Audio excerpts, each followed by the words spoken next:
한마디로 모든 세대가 함께 모여서 하나님을 찬양하는 시간이 이 3부 예배 시간이 될 거예요. 실제로 교회가 처음 태동되었을 때, 생겨났을 때 모든 세대가 함께 모여서 예배를 드렸습니다. 즉 초창기 초대교회는 모든 세대가 함께 모여서 하나님을 찬양했죠. 자, 그러다가 이 교회 규모가 사이즈가 커짐에 따라서 물리적으로 한 곳에 모이기가 어렵게 되었어요. 자, 그러다 보니까 이제 연령대로 나누어서 하나님 앞에 이렇게 구분해서 예배를 드리게 되었죠. 자, 그러다 보니 우리는 연령대로 나누어서 드리는 이 예배를 대단히 익숙해하고 있고 좋아하고 있고 그것이 오직 예배라고 생각하는 경우들도 있습니다. 하지만 분명한 것은 처음 교회가 태동되었을 때에는 세대를 나누지 않고 모두 함께 하나님을 찬양하고 예배를 드렸다는 것이죠. 같은 목사님에게서 같은 말씀을 듣고요, 또 같은 찬양을 올리고 가족들과 함께 어울려서 모든 세대가 하나님을 찬양하던 시절이 바로 그 시절이었어요.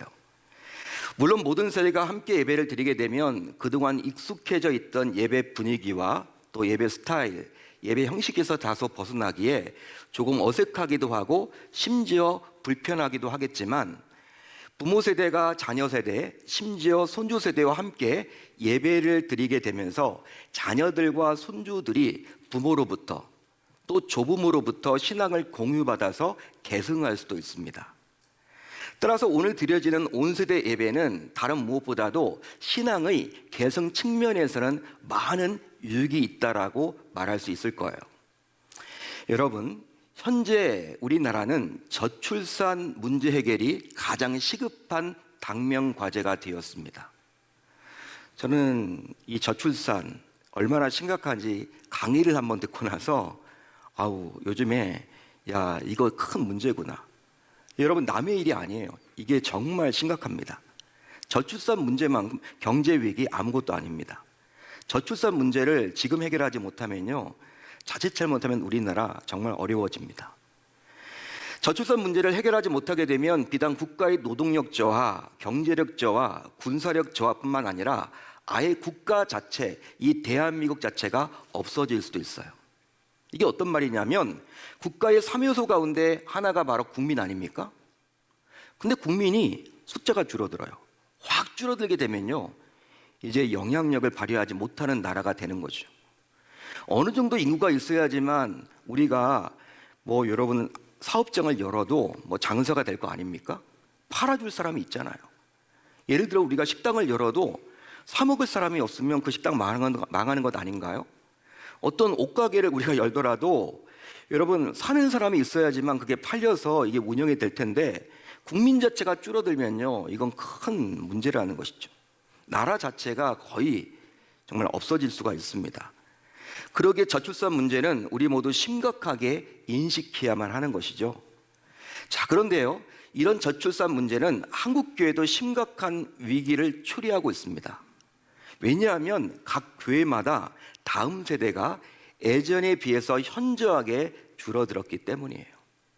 여러분들이 어릴 적에 교회를 한번 다녀보셨습니까? 그때는요, 장년부 예배보다도 다음 세대 예배 부서가 예배위원이 훨씬 많았어요. 요즘에 그런 교회가 어디 있습니까? 어른들은 많이 모여도 이렇게 다음 세대 아이들이 많이 모이는 교회는 거의 찾아보질 못하는 거죠. 이것은 곧 한국교회의 미래가 그다지 밝지 않다는 의미이기 때문에 이 저출산 문제는 한국교회 역시 발벗고 나서서 해결해야 할 과제 중에 하나라고 저는 생각을 해봐요. 이처럼 각 교회마다 다음 세대가 몹시 약해져 있다 보니 그 어느 때보다도 현재 교회를 잘 다니고 있는 다음 세대만큼은 제대로 된 신앙 계승이 일어나야 할 것을 우리 모두 기대합니다. 목회자인 저도 기대하고 여러분들도 다 기대를 하겠죠. 우리 교회 다니는 다음 세대 아이들만큼이라도 우리의 신앙의 유산을 잘 받들기를 모두 다 기대한단 말이에요. 하지만 과연 그 기대대로 될지 염려가 되는 것도 사실입니다. 그런데 이제 오늘 우리가 살펴볼 말씀 안으로 들어가 보면 이런 다음 세대에 대한 동일한 염려가 고스란히 나오고 있어요.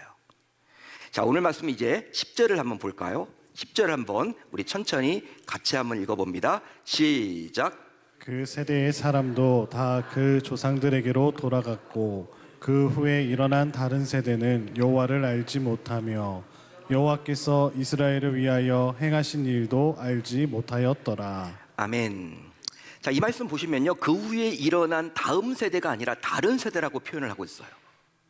그렇죠? 희한하지 않습니까? 그 후에 일어난 다음 세대가 맞을 것 같은데 성경 저자는 다른 세대로 기록을 해주고 있습니다. 자, 그렇다면 세대는 과연 뭘까요? 여러분, 제너레이션이라고 하는 세대는 과연 뭡니까? 세대는 같은 시대를 살면서 공통의 의식을 가지는 비슷한 연령층의 사람들을 말합니다. 비슷한 연령층의 사람, 같은 공통된 의식을 가지고 있는, 그게 바로 세대라는 거예요. 따라서 다른 세대는 그러면 무엇입니까? 다른 세대? 지금 성경은 다른 세대라고 기록을 해주고 있어요. 이 다른 세대는 과연 뭘까요? 이전 백성의 후손이지만 결국 신앙적으로는 이전과는 완전히 다르다라는 의미를 내포하고 있는 거죠.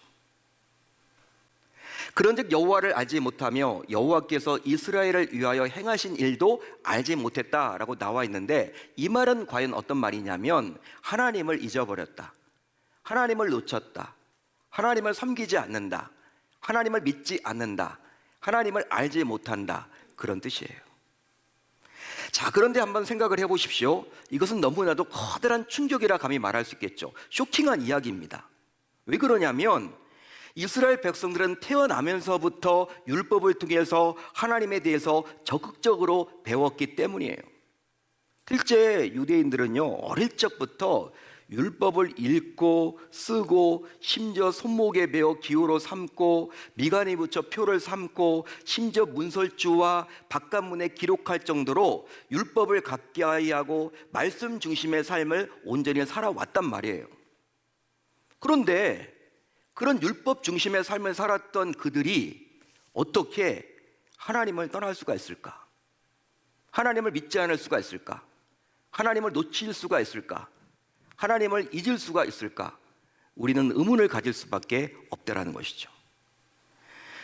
여러분, 행여 그들이 이스라엘 백성들이 맞는지 우리는 의심을 거두기가 힘들어요. 의심할 수밖에 없습니다. 이들 정말 맞나? 이스라엘 백성들이 맞나? 우리가 여러분 그런 의문을 가질 수밖에 없다라는 것이죠. 여러분, 하나님의 백성들이 하나님을 알지 못하는 이 어처구니 없는 현실을 우리는 과연 어떻게 설명하면 좋을까요? 어떻게 설명해야 될까요, 여러분? 어릴 적부터 가까이 있던 율법이 어느 순간 그들에게 아무런 소용이 없게 된 것입니까? 필요 없게 된 것일까요? 이 말씀을 듣고 있는 여러분들은 이 말씀, 방금 전에 읽었던 2장 10절의 말씀을 보면서 어떤 생각이 들었습니까? 여러분, 좀 어떤 생각이 드셨어요? 그렇다면 과연 무슨 이유 때문에 하나님의 백성들이 잊지 말아야 할 하나님을 잊어버리게 된 것일까요? 여러분, 하나님의 백성으로서 정말 잊지 말아야 할 하나님을 잊어버리게 된 그 근본 원인이 바로 오늘 말씀 7절에 나옵니다. 7절에 나와요.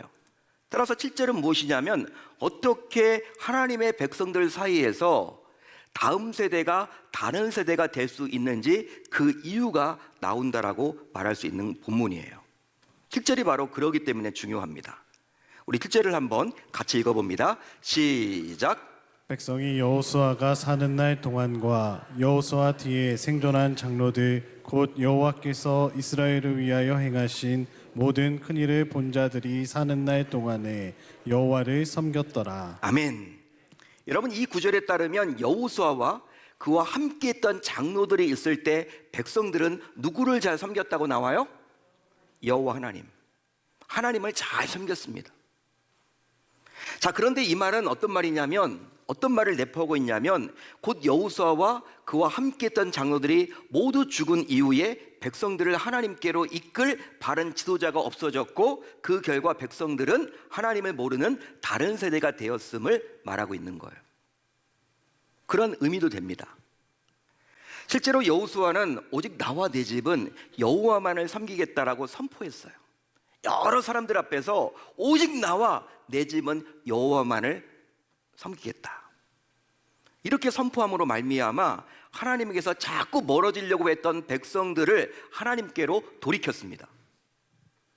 이런 여호수아의 간절한 신앙 간증을 들으며 여호수아에게 임한 하나님을 체험한 자들은 결국 하나님을 떠나지 않고 나름 바른 신앙생활을 해나갈 수 있게 된 거예요. 참 감사한 일이죠.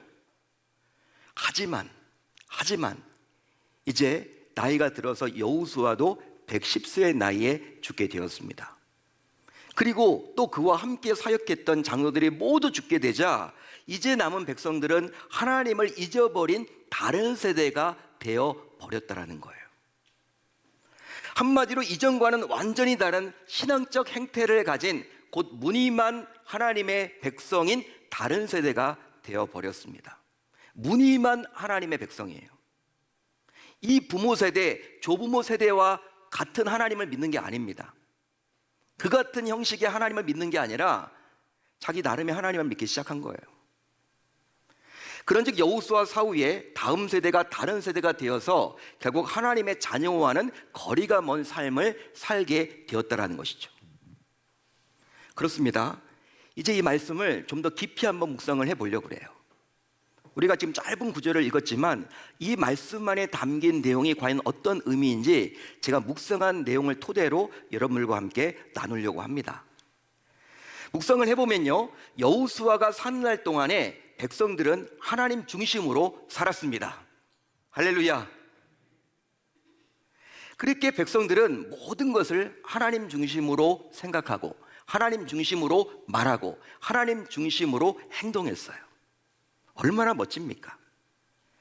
백성들이 그렇게 살아갈 수 있었던 이유는 바로 여호수아의 지도력 덕분이었어요. 즉 여호수아의 리더십 덕분에 백성들은 자신의 신앙을 유지할 수가 있었고 결국 하나님을 놓치지 않고 하나님 중심으로 살아갈 수 있게 되었습니다. 할렐루야, 할렐루야.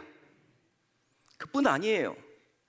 오늘 말씀 안으로 좀 더 깊이 들어가서 묵상을 해보면 그뿐 아니라 여호수아와 같은 세대의 백성들은 나름 하나님을 체험했습니다. 나름 하나님을 체험했다라는 거예요. 여호수아와 같은 세대를 살았던 백성들은 여호수아의 탁월한 지도력으로 인해서 결국 자신의 신앙을 지켰어요. 흔들릴 때마다 누가 붙잡아줬어요? 여호수아. 오직 나와 내 집은 여호와만을 섬기겠다. 이렇게 여러분 선언을 하니, 선포를 하니 그 하나님의 영광에 가득 차서 확신에 가득 차서 그 말씀을 듣고 정말 자란 양육받은 그들은요, 흔들려도 믿음이 내가 하나님 잘 섬겨야지 이렇게 된 거예요. 하지만 그것으로 끝나지 않고 그들은 어떻게 되었느냐? 결과적으로 그들은 여호수아에게 임한 하나님의 살아계심을 스스로 보고 듣고 친히 체험하게 되었습니다. 이런 영적 체험이 있다 보니 결과적으로 어떤 상황에서도 그들은 하나님을 떠나지 않았던 거예요. 따라서 신앙생활에 있어서 가장 중요한 것은 영적 체험입니다. 여러분, 아버지의 하나님이 내 하나님이 되어야 하는 거예요. 믿으시면 아멘. 어머니의 하나님이 내 하나님이 되어야 하는 거예요. 교회만 다니시면 안 되고요, 영적 체험이 있어야 돼요. 코로나를 거치면서 영적 체험, 진짜 하나님이 누구인지 모르시는 분들은요, 교회를 다 떠났습니다. 코로나가 끝난 지 벌써 오래되었는데도 불구하고 교회를 나오질 못해요. 아주 여러분 아예 영상 예배조차도 드리지 못하는 가난한 성도가 돼버린 분들도 많아요. 여러분 가난한 성도 아시죠? 가난한 성도가 어떤 분들입니까? 가나안, 거꾸로 하십시오. 안 나가. 여러분 교회를 안 나와요. 이분들은요 영적 체험이 없기 때문에 그런 것 같아요. 제가 개인적으로 생각을 해볼 때 진짜 하나님이 어떠한 분인지를 안다면요 나오지 말라고 해도 나오겠죠. 저와 여러분들 같으면 나오지 말라고 해도 나올 거 아닙니까? 여러분 당시 백성들은요 여호수아를 통해서 그냥 말씀만 들은 것이 아니라 그 여호수아의 하나님을 직접 나의 하나님으로 만났습니다. 이 얼마나 큰 위대한 일일까요? 자, 그러기에 신앙생활에 있어서 반드시 영적 체험은 있어야만 하는 것입니다. 여러분 믿으시면 아멘. 그럴 때만이 하나님을 잊어버리지 않기 때문이죠. 하지만 너무나도 안타깝게도 여호수아가 죽어버렸어요. 그 여호수아가 죽어버렸습니다. 그러자 어떤 일이 벌어졌느냐? 백성들은 어느덧 다른 세대가 되어 버렸다라는 거예요. 실제 여호수아 사후의 세대들은 하나님을 바르게 섬기지 못했는데 그 이유는 바로 부모 세대로부터 신앙을 전수받지 못했기 때문이에요. 물론 부모 세대는 여호수아 덕분에 신앙생활을 잘해서 나름 영적인 체험도 했지만 자신의 자녀들과 손주들에게 신앙을 물려주지 못했습니다. 자, 그러다 보니 여호수아 사후의 백성들인 다음 세대가 어느덧 하나님을 모르는 다른 세대가 되어버린 것이죠. 한마디로 부모 세대의 신앙 개성 실패가 결과적으로 다음 세대로 하여금 하나님을 잊어버리도록 만든 거예요. 다른 게 아닙니다, 여러분. 왜 다른 세대가 됐을까? 부모 세대가 신앙 계승을 소홀히 했기 때문에. 자기는 은혜 받아도 좋아. 자기는 은혜 받았어. 근데 그것을 우리 자녀들과 손주들과 나누지 못한 거예요. 그것 때문에 성경 저자는 다음 세대를 가리켜서 지금 다른 세대라고 기록을 해놓고 있는 것입니다. 여러분, 여호수아 사후 지도력의 부재는 겨우 명맥만을 유지하던 부모 세대를 무너지게 했지 않습니까? 그뿐 아니라 그 결과 그 자녀 세대는 하나님을 완전히 잃어버린 불행한 다른 세대가 되었습니다. 너무나 안타까운 일이죠.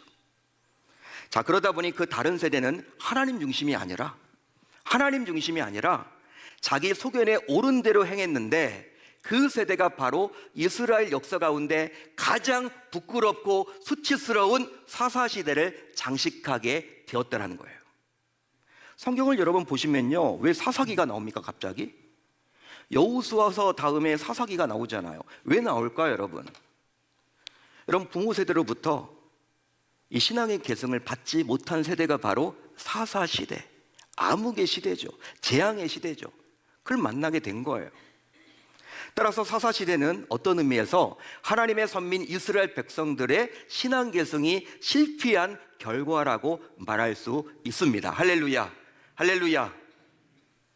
그런즉 신앙의 계승이 제대로 이루어지지 못하게 되면 개인뿐만 아니라 민족조차도 소망이 없게 되는 거예요.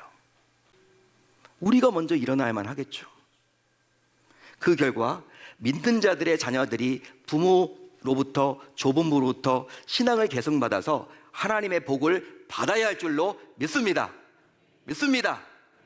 하나님이 어떠한 분인지를 우리가 알고 부모님으로부터, 우리 할아버지 할머님으로부터 이어받아서 하나님의 복된 자들이 다 되어야 하는 거예요. 그러기 위해서 이제 우리 모두 다음과 같이 다짐하고 결단하면 좋겠습니다. 이 부분 붙잡고 우리가 기도하자고요. 즉, 우리 모두 여호수아의 지도력을 자녀들과 손주들에게 적극적으로 보여줍시다. 바로 이 자리에 계신 부모님들과 교회 어른인 직분자들이 살아계신 하나님을 보여주세요. 한마디로 여러분들의 하나님을 자녀들과 손주들이 체험하도록 여러분들 모두 여호수아의 지도력을 그들에게 보여줘야 합니다. 그럴 때만이 자녀들과 손주들이 살아날 수 있기 때문이죠. 할렐루야. 또 이제 우리 모두 다음 세대를 적극적으로 지원하고 훈련합시다.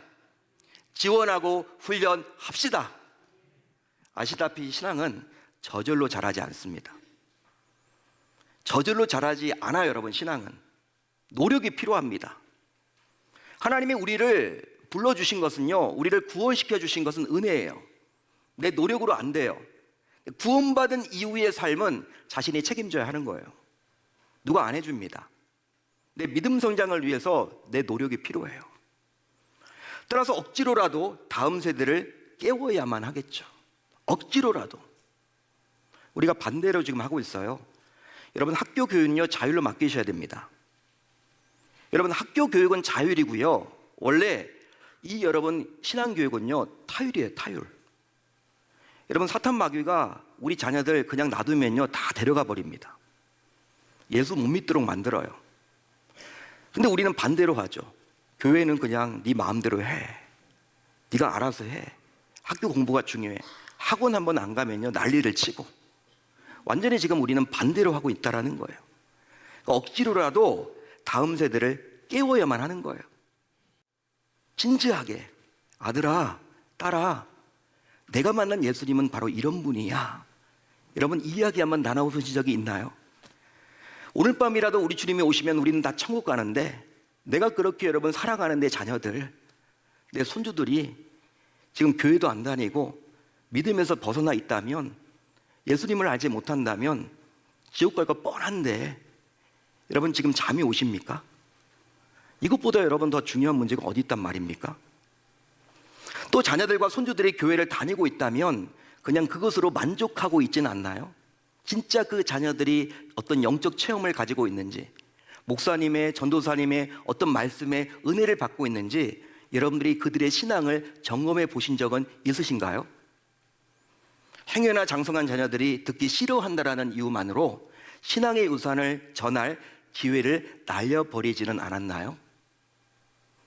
자, 그렇다면 이제 우리 모두 이번 가정의 달을 맞아서 이제 돌아오는 다음 주일부터 가정의 달 아닙니까?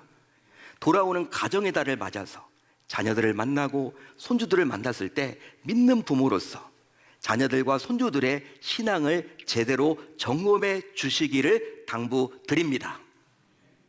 즉 매주 교회에서 착실하게 예배를 드리고 있는지, 바른 신앙생활을 하고 있는지, 교회에서 무슨 봉사를 하고 있는지, 교회에서 어떤 양육을 받고 있는지, 헌금 생활은 잘하고 있는지를 점검하셔서 혹시 여러분들이 보시기에 부족한 점이 보인다면 여호수아의 영적 지도력을 가지고 그들에게 여러분들의 신앙을 계승해 주셔야 할 줄로 믿습니다. 또 이 말씀을 듣는 다음 세대가 있다면, 청년들이 있다면 믿는 부모로부터 신앙의 유산을 감사히 받아야만 하겠죠. 자, 그런데 우리 다음 세대가 여기 앉아 있지만 부모님이 믿지 못한다면, 부모님이 예수를 모른다면 내가 믿음의 영적 유산을 받지 못하지 않습니까? 그것으로 좌절하지 마시고 나중에 꼭 믿는 배우자를 만나서 믿음의 유산을 자기 자녀들에게 물려줘야 할 줄로 믿습니다. 내가 받지 못했지만 내 자녀만큼은 물려줘야 되지 않을까요? 그렇게 함으로 우리의 다음 세대가 하나님을 모르는 다른 세대가 아니라 하나님을 온전히 아는 세대로서 아브라함에서 이삭으로, 이삭에서 야곱으로 내려가는 신앙적 계승이 일어나야 할 줄 우리 주님의 이름으로 축원합니다. 그렇게 한번 이번 5월 가정의 달, 한 달을 이렇게 보내겠다라고 다짐하고 결단하는 저 여러분들이 다 되실 수 있기를 바랍니다.